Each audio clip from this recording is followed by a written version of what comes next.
Nous vivons comme des acteurs sur scène qui jouent pour un public invisible, affichant des sourires préfabriqués et récitant des dialogues auxquels nous ne croyons même plus. Chaque matin, nous montons sur cette scène illusoire, attendant désespérément des applaudissements qui ne viennent jamais, mais au fond, ce vide nous consume. Cette absence de direction nous étouffe. Ce n'est pas du théâtre que nous devrions créer, c'est notre propre histoire. La vie ne récompense pas celui qui joue le mieux son rôle, mais celui qui a le courage de déchirer le script imposé et d'écrire sa vérité. Si tu écoutes ceci maintenant, c'est parce qu'une partie de toi sait que quelque chose ne va pas. Tu es fatigué du spectacle, épuisé de faire semblant que tout a un sens. Tu veux arrêter de parler de transformation sans vraiment te transformer. Ce message n'est pas destiné à ceux qui recherchent des mots doux ou des solutions miracles. Il est fait pour ceux qui sont prêts à regarder leurs blessures en face, à cesser de les justifier et à commencer à les guérir avec discipline, pas avec des excuses. Nous allons explorer une transformation authentique, pas celle qui se mesure en likes ou en validation externe. Si tu apprécies ce contenu, prends une seconde pour t'abonner et activer la cloche pour ne manquer aucune vidéo qui pourrait réellement changer ta perspective. Maintenant, commençons ce voyage vers l'authenticité. Il existe des personnes qui vivent comme des vitrines de magasins, parfaites en apparence mais complètement vides à l'intérieur. Tout est arrangé pour être observé, pas vécu. Tout est esthétique, rien n'est essence. Le plus tragique n'est pas que les autres ne voient pas ta vérité, mais que tu as oublié ce que signifie vivre sans être constamment en représentation. Ce qui t'épuise vraiment, ce n'est pas le travail ou les responsabilités, c'est l'effort constant de maintenir ce personnage fictif que tu as créé pour plaire aux autres. La philosophie stoïcienne ne parle pas de performance, elle parle d'intégrité. Elle t'invite à vivre de l'intérieur, pas pour le regard extérieur. Éteindre ce spectacle perpétuel ne signifie pas disparaître, mais arrêter de vivre pour l'approbation des autres. C'est te regarder honnêtement et admettre « ce n'est pas moi, c'est ce que je croyais devoir être pour être accepté ». Oui, ça fait mal de descendre de cette scène que tu as construite. Ça fait mal quand tu n'es plus perçu comme celui qui a toujours tout sous contrôle. Mais cette douleur est nécessaire, car c'est la douleur de retrouver ton authenticité, de laisser mourir l'image pour faire naître ton identité véritable.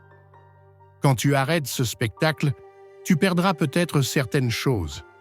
Des relations superficielles, des suiveurs, des opportunités qui n'existaient que parce que tu jouais un rôle. Mais ce qui reste, ça, c'est vraiment à toi. Ta paix intérieure, ton calme, ton pouvoir authentique. Demande-toi sincèrement, est-ce que tu vis ou est-ce que tu performes? Construis-tu une vie ou maintiens-tu une façade? Si la réponse te met mal à l'aise, ne l'ignore pas. C'est précisément là que commence ta transformation. Personne ne change tant qu'il continue à prétendre que tout va bien. Personne n'évolue en s'accrochant à une image vide. Le premier pas vers une existence significative est brutal. Quitter la scène, affronter ta vérité et décider qu'à partir de maintenant, tu vivras pour être, pas pour paraître. Imagine un poisson qui nage dans un aquarium persuadé d'avoir conquis l'océan entier. Il tourne en rond, content de lui-même, jusqu'au jour où il se cogne contre la vitre et réalise les limites de son monde. C'est exactement ce qui nous arrive quand nous nous entourons uniquement de personnes qui nous applaudissent, qui ne nous remettent jamais en question. Nous nageons dans un aquarium confortable, mais terriblement limité. Voici une vérité qui dérange: si tu es toujours la personne la plus brillante, la plus accomplie dans ton cercle, tu ne grandis pas, tu stagnes. L'ego s'épanouit dans les espaces où personne ne le défie, mais le caractère, la sagesse, ne se développe que lorsque tu oses sortir de ta zone de confort, là où tu peux encore te tromper, apprendre, être humilié parfois. La philosophie stoïcienne ne cherche pas à te faire sentir supérieur, elle cherche à te rendre humble. Car seul celui qui reconnaît combien il a encore à apprendre peut véritablement grandir. Le sage ne se contente pas du confort d'être admiré, il cherche activement à être défié. Beaucoup affirment vouloir évoluer, mais dès qu'on leur signale une erreur, ils se ferment. Dès qu'ils rencontrent une opinion différente, ils s'éloignent. Dès qu'ils voient quelqu'un les dépasser, ils se sentent menacés. Sais-tu ce que c'est? Ego, peur, immaturité émotionnelle. Sortir de cet environnement rassurant est inconfortable, bien sûr. Cela implique d'accepter que tu ne sais pas tout, qu'il existe des personnes plus compétentes que toi dans de nombreux domaines. Mais si tu oses, si tu acceptes ce coup à ton orgueil, si tu permets à l'inconfort de t'instruire plutôt que de te braquer contre lui, alors tu commences véritablement à te transformer. Entoure-toi de ceux qui te dérangent par leur niveau d'excellence, pas de ceux qui te flattent par leur admiration. Cherche des conversations où tu ne peux pas t'en sortir avec des phrases toutes faites. Place-toi dans des situations où ta logique habituelle ne suffit plus, où tu dois réellement réfléchir, douter, réapprendre. C'est là que l'esprit grandit. C'est là que le caractère se forge. Si partout où tu vas, tu es toujours la référence, celui qui sait tout, qui a toujours raison, alors quitte ces lieux. Tu n'avances pas, tu tournes en rond, heurtant le même ver invisible sans même t'en apercevoir. Ce n'est pas de la sagesse, c'est de la stagnation déguisée en succès. As-tu remarqué comment certaines personnes traversent la vie comme un marteau à la recherche de clous? Elles ne voient que ce qu'elles veulent voir. Elles ne posent pas de questions. Elles n'écoutent pas véritablement. Elles se contentent de juger, de pointer du doigt, de critiquer, comme si cela leur conférait une valeur supérieure. Mais ce jugement perpétuel n'est pas un signe de clarté, c'est un signe de rigidité, de peur. C'est le signe de quelqu'un qui a besoin de se sentir supérieur parce qu'il n'ose pas regarder ses propres failles. Celui qui juge sans cesse se protège. Celui qui apprend s'expose.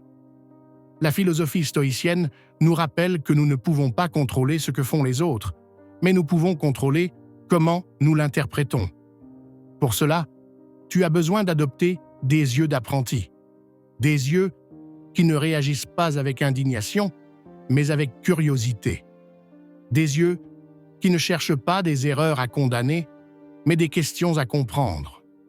La langue du juge naît de l'ego, du besoin d'avoir toujours raison, de montrer que l'on en sait plus, que l'on comprend mieux.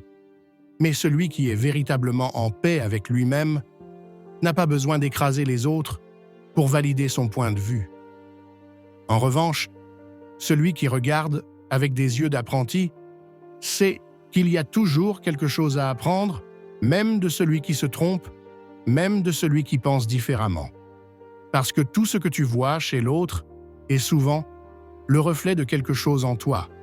Et si tu n'utilises pas cette observation pour grandir, tu l'utilises simplement pour te cacher de toi-même. Apprendre est inconfortable parce que cela t'oblige à te taire quand tu voudrais parler, à écouter quand tu avais déjà décidé, à t'ouvrir à des perspectives qui bousculent tes certitudes. Mais c'est précisément là que se trouve la véritable croissance. En cessant de vouloir avoir le dernier mot et en commençant à chercher la vérité, même si elle ne vient pas de toi. Pose ton marteau, arrête de voir des clous partout et observe avec attention, avec humilité. Chaque personne, chaque situation, chaque erreur est une occasion de te voir différemment, de te remettre en question, de t'améliorer. Il ne s'agit pas de se taire pour plaire, il s'agit de se taire pour comprendre.